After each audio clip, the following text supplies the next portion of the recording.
We don't always get this close to police evidence, but our scheduled sit-down with Kenton County Police landed us in the middle of a death investigation.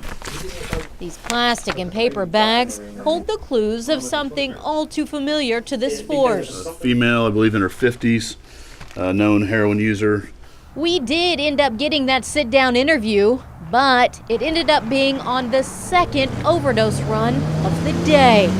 It's an unfortunate reality. Why this area and why that prevalent in this area, that's for somebody else other than me to determine. Something about our cameras usually stops the action. Ride-alongs with police are almost always an automatic quiet shift for officers, but not today. The sheer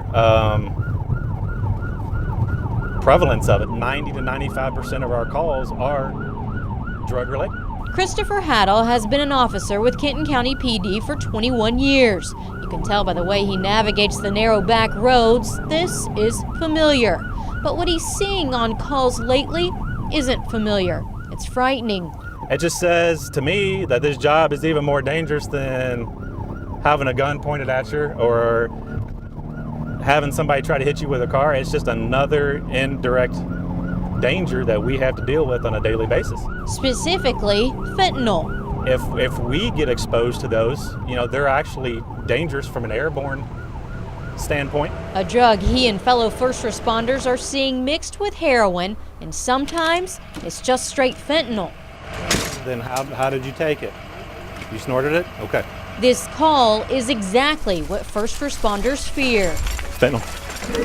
She admitted to snorting it. Ma'am, do you have any more fentanyl around you? Did you use everything you had? Or we found some residue to support what she said, that she crushed it and snorted it. That means any of the people around her could have been exposed. The needle isn't just the hazard anymore. It's substances, it's residue, it's whatever could be laying around. That can be absorbed into our skin or anybody's skin.